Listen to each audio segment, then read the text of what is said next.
What is school for?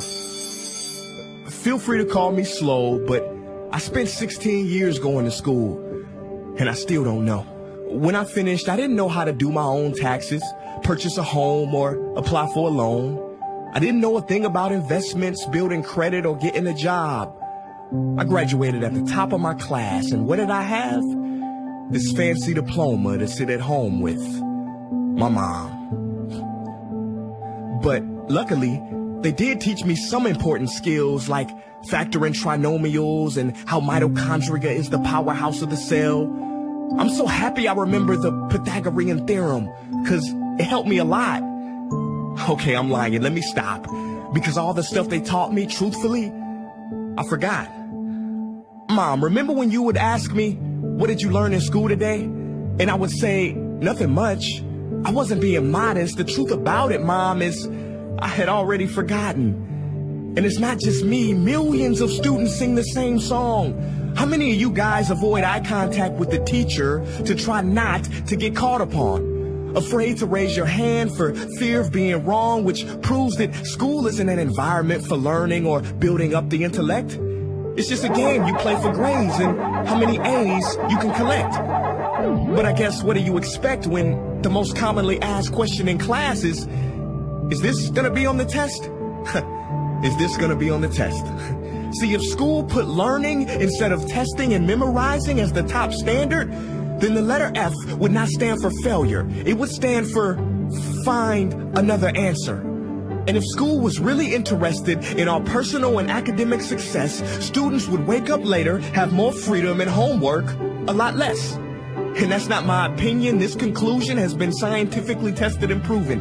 And any teacher that doesn't believe me, feel free to check my works cited page to inspect. Oh, and I did it in MLA format because I know that's all you will accept. See, students would get more benefit from an extra hour of sleep than putting them through the torture of an extra essay, reading 150 pages, doing problems 1 through 60 on the worksheet, and having 3 projects due by the end of the week. Not only is it pointless pain, but it's also dim-witted, because we get so much work, but they don't teach the time management skills to deal with it. See, in school, we are controlled by bells. We have to learn in rooms with the feng shui of a prison cell. We have to ask permission to relieve bodily functions, but not before the teacher asks a million questions like, why didn't you go before class? I'm sorry, my bladder is kind of on its own schedule and it's not always timely. See, teachers always say, use your time wisely. But that never made sense to me. Because these 6 cruel hours of our lives we call school might literally be the worst use of time management ever in history. Think about it. The traditional teaching method is foolish. No, it's useless, multiplied by the square root of stupid. What they do is they cram information in your head, force feeding you, and then you throw it up on the test. That's not education. That's bulimia. And the more bulimic you are, the better you will do on their assessments. So it's no wonder why so many students graduate mentally and emotionally anorexic. See, school teaches you how to memorize dots. True education should teach you how to connect them. True education teaches you how to catch a fish. School teaches you, yeah, you caught the fish, but you didn't show your work, so it doesn't count. Throw it back. I'm just asking, what is school for? It's not education. That's just not true. If you still think that, you might be sniffing glue. See, the word education comes from the Latin root educe, meaning bring out, i.e. bring the gifts out of a person and make them viable. But school doesn't bring out much. It just stuffs more facts inside of you. Now, some of that stuff is justifiable. We need reading, writing, and some arithmetic. That's fair. But are you telling me metamorphic and igneous rocks are more important than self-care?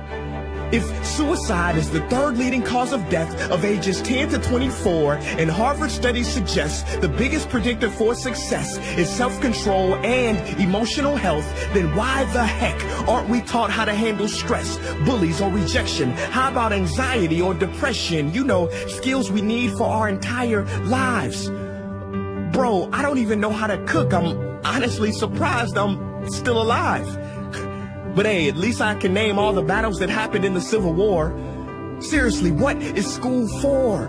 Some say you need it to be successful, and that's something we do not doubt. But do you own a MacBook or iPhone? Did you know they both were created by a dropout?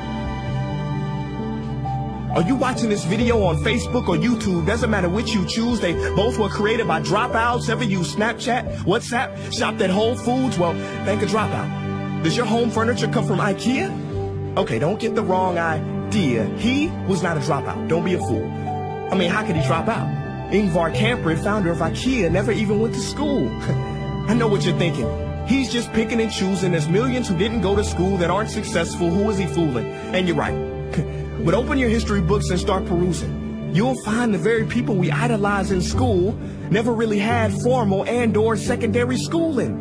I'm talking George Washington, Abe Lincoln. America's best presidents had zero school between them. Ben Franklin, Thomas Edison, shall I proceed? Ernest Hemingway, Mark Twain, Teddy Roosevelt, Margaret Mead. Now please, I'm not saying drop out, because some schools are great and many teachers are rare treasures. I'm saying that there's a difference between people who are smart and people who score better. I'm saying that your future is something that no test will ever measure. Even if that test begins in 3 letters like SAT, ACT, it's BS if they say those determine your LIFE. No, your destiny is in your hands. You must shape it to be great. So don't expect school to open doors, because it's more likely to slam them in your face. Sometimes I wonder about all the dreams lost in school and how much potential goes to waste. If it wasn't for music and YouTube, then I would have been just another lost case. Everybody watching this, please, close your eyes. Imagine a child sitting in the back of some teacher's class in some town. He never raises his hand, he fails most of his classes, but inside of him, there is a passion. And if nurtured and brought out, will lead him to discover the cure for cancer. But you see, I'm afraid that that child's gift will never come out. He will never win the Nobel Prize award because in class he was ignored and his worth was judged only by his scores. So teachers, principals, parents, advisors, and students, I ask one more time, what is school for?